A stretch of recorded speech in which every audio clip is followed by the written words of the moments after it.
Hello, my name is David Nolan, and I'm the host of Actuary Voices, the podcast from the American Academy of Actuaries. Today, I'm talking to Kelly Cusick, the chair of the Actuarial Foundation. Kelly, welcome to Actuary Voices. Yeah, great to be here today. We generally like to start by asking guests to tell us a little bit about yourself. Well, I'm a property and casualty actuary. I work for a large consulting firm. I've been in the industry for almost 30 years at this point. But like you said, today I'm here representing the Board of Trustees of the Actuarial Foundation, where currently I have the privilege of serving as the board chair. Very happy to talk to you about that today. We'll discuss your work with the foundation in a bit.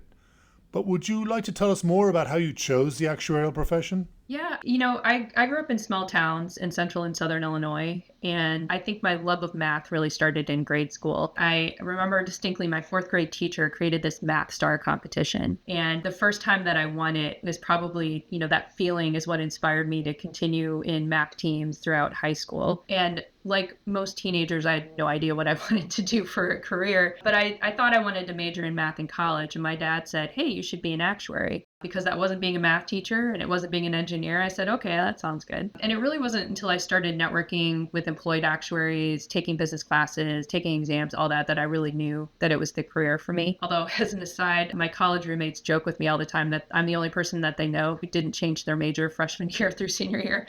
So clearly my dad knew what he was talking about.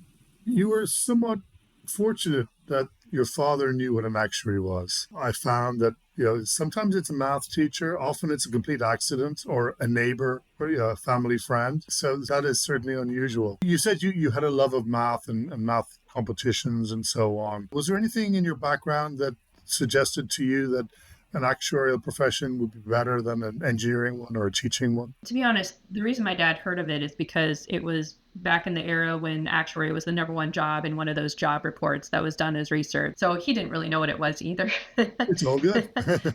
Exactly. So I think that what I've observed over my career is that actually a lot more people have heard of an actuary, but they still don't know what they do. What drew me to it as I started learning more is I don't really enjoy science, and I like computer programming to a point. Those things turned me off a little bit from the engineering world, and there were just a lot of reasons that I didn't feel like I personally would be a good teacher in a classroom with small children and all that kind of stuff.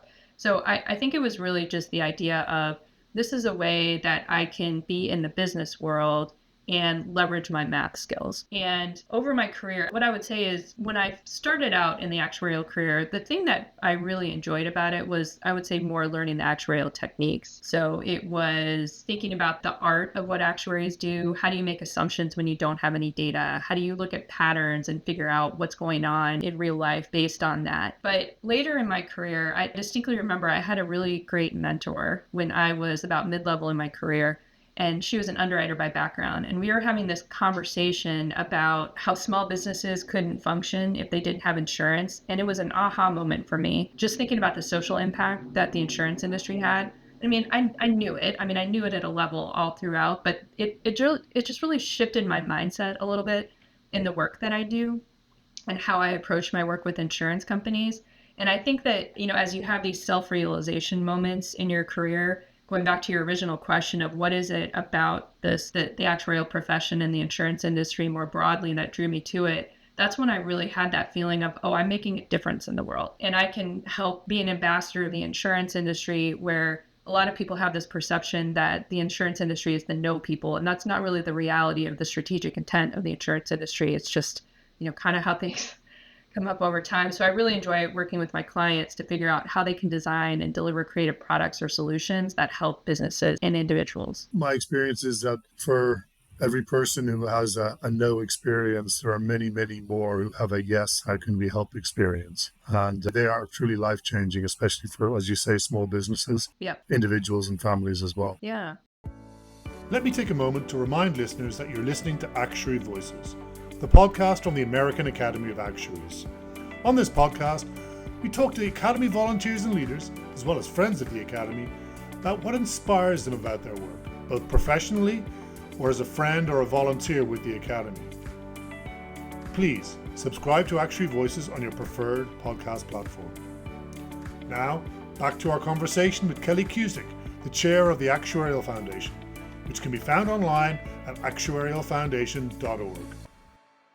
Tell us more about your progress towards becoming involved with the foundation. What really led me to the Actuarial Foundation is I just really appreciated the networking aspect of what brought me to the actuarial career and wanted to pay that forward a bit because I think there's still not a lot of awareness about the actuarial profession. And even if I zoom out, the power that math has, giving you a good foundation for any kind of career that you want to do and to help give you confidence in life. So I started volunteering with the Actuarial Foundation through one of the scholarship programs. So one of the scholarship programs that the foundation had at the time, I was helping with the application process to help select the students that would be awarded a scholarship. And then also I was a mentor to some of those who won the scholarship and just started to see the impact that the Actuarial Foundation had on students who wanted to be actuaries, but maybe didn't have the same resources that other folks did who lived in communities or had relatives that worked in the insurance profession and understood what an actuary was. And so that's really what drew me to the Actuarial Foundation in the first place. So you mentioned that the Actuarial Foundation has got several programs to help students. Can we dig deeper into those programs? Yeah, so the Actuarial Foundation, it's the philanthropic arm of the actuarial profession. And our mission is really to empower youth across the United States through free math education programs. So our goal is to increase math proficiency and confidence to help students prepare for academic success and real world challenges. And so through that, we have several core programs that reach tens of thousands of students from elementary school all the way through undergraduate students studying math. So there's 4 core programs that we're focused on at the moment. The first is Math Motivators Tutoring Program. So this is a free tutoring program for students in grades 3 through 12 and often in under-resourced communities. It's delivered by trained volunteers, so they're often actuaries or university students. And we really focus on the personal connection, making sure there's measurable outcomes and confidence building because we work with students that are at all different levels of, math skills and acumen. So that's the first program. The second is called the Hardest Math Problem Contest. So this is designed for middle schoolers. And what's really fun is they get to apply math in real life situations. So it encourages foundational math and critical thinking skills, and they get to work on something that's tangible to them. And the winners of that receive $5,000 college savings account. So it's really also encouraging to further their education. The third program is also a competition. It's called Modeling the Future Challenge. And this is a national competition where students use mathematical modeling to solve real world problems, so slightly older students. And those students who are winners receive scholarships, and all the participants get hand-on exposure to data analysis, critical thinking, actuarial science, work with mentors along the way. And then our fourth program is the STEM Stars Actuarial Scholars Program.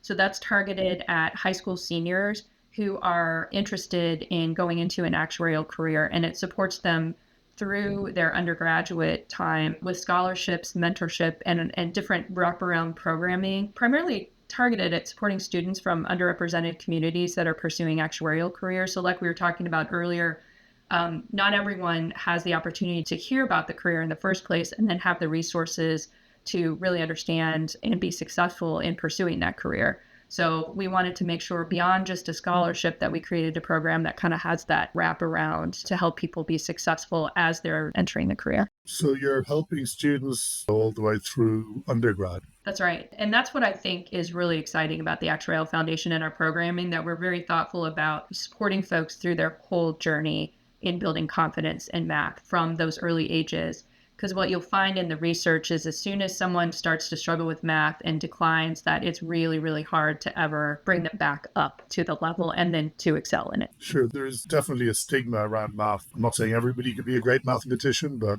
certainly more people could be than are. Right. And that's why the programs, it's really trying to either bring a personal touch to it, like the tutoring, or to encourage folks to use math in an engaging way through some of the competitions. And do you have a sense about how many students you've helped through the life of the foundation? I don't have those numbers handy with me, but I will say the foundation just had its 30-year anniversary last year. So we've got 30 years of making an impact with our programs. So I have to imagine that there's quite a large number of students that we've impacted over the years. And really what we're trying to do now is extend that reach and grow our program so that we can continue to amplify our impact. Sounds good. And do you have a sense, are there any new programs coming online, or do you find the ones you have are suiting your needs? Yeah, I think the ones that we have are really suiting our needs at the moment right now. As a board, we just went through our regular strategy refresh and reaffirmed that these are the four core programs that we think are the most impactful at this time, because they are looking across the whole journey of a student, and they're hitting a lot of the areas where we feel like there's a need. So that is the current plan. What we really want to do, though, is not add new programs, but actually grow and amplify the programs that we have so that they can continue to have a greater impact. Sure. You said you rely on an awful lot of volunteers. Are there any particular areas you need more volunteers in? Across the board. The thing that's great about our programs is that depending on what you want to do, there are different opportunities. So if you're someone who really wants to contribute, but you don't have a lot of time, there are certain types of volunteer opportunities, particularly with the competitions, where you can be a mentor or a coach for a team, you can be a judge, and it's a relatively contained time commitment. There are other volunteer opportunities, like if you wanted to be a tutor with Math Motivators, that's more of an ongoing, so you get to develop a relationship with the student that you're working with, or the students that you're working with over a longer period of time. Or if you want to be a mentor with our STEM Stars scholars who are going through the college years. So there's lots of different types of volunteer opportunities.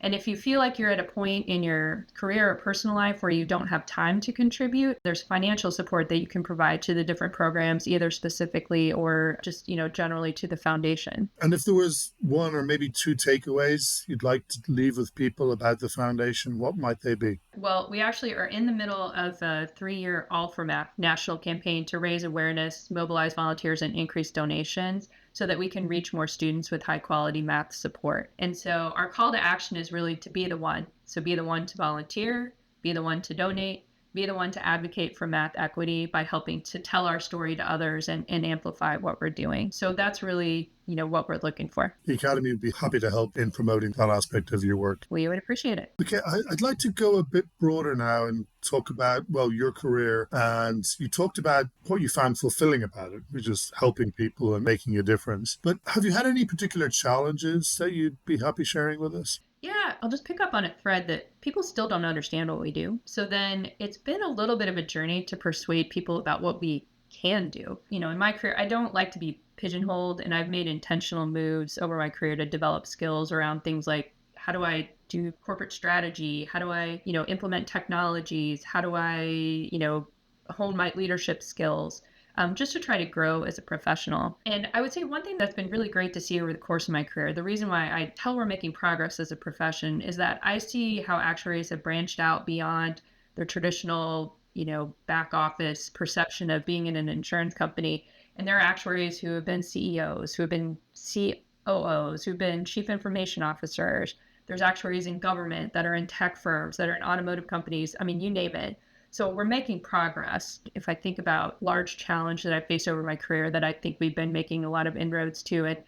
I like how the actuarial societies, as we advance our professional education, there's a lot more emphasis on not just those technical skills, which are the foundation of everything that we do, but also the core human skills and emotional intelligence, and really an emphasis on that, because I think that is what makes us distinct as actuaries, is we don't just learn the math, but we think about how to apply it and how to apply it responsibly. Yeah, that's certainly been a thread I've come across as well, in that we refer to them as actuaries in non-traditional roles, and they run the gamut, but the skills that actuaries learn have really held them in good stead as they've taken that journey. The critical thinking and the application skills that you talked about really have served them well as they've moved into new areas of work. Yeah, and when I'm mentoring or coaching, through some of the things I mentioned, I volunteer. Those that are studying to be actuaries or younger actuarial students in companies, even if they don't aspire to be a chief actuary at an insurance company today, or continue to pursue the career, I always tell them that the actuarial profession is a great foundation for all kinds of different things that you want to do. And even though, like I said, people don't always understand what we do, the comment that I hear without fail is some version of, oh, you're an actuary, you must be really smart. I'm sure you could help us. So I think there's just a respect for again, that technical acumen coupled with critical thinking skills. And when you can layer on top of that leadership experience and creativity and things like that, it's just really a great foundation as a launching pad for whatever you want to do. Kelly, we're coming towards the end of our time together, and I do like to ask people what they do for fun before I ask you if there's any final words you'd like to share. So, what do you do for fun? Oh, I love to travel. I actually have been on a big travel bet this year and just recently came back from a family vacation to Ireland. Ireland. Well, I'm originally from Ireland. I hope you had a good time and it didn't rain too much, though the weather's been pretty good. Yeah, we had phenomenal weather. I was pleasantly surprised. Yeah, the old joke about Ireland is you go there for a week and it might only rain twice, once for 3 days and once for 4 days. I think I heard a version of that joke while I was there. Yeah. So, any final comments you'd like to share with us? Just appreciate the opportunity to talk about the Actuarial Foundation because everybody that's on the board or that volunteers or that works at the foundation is very passionate about what we do, and we're happy to bring more people into the fold. Kelly, thank you so much for your time today. I really appreciate it. Today, I was speaking with Kelly Cusick, the chair of the Actuarial Foundation, which can be found online at actuarialfoundation.org. My name is David Nolan, and I'm the host of Actuary Voices, the podcast from the American Academy of Actuaries, which is celebrating its 60th anniversary this year. Please visit our website, actuary.org, for a wealth of information about the work that the Academy does. You can follow us on Facebook, Twitter, and LinkedIn as well. And of course, please subscribe to this podcast on your preferred podcast platform.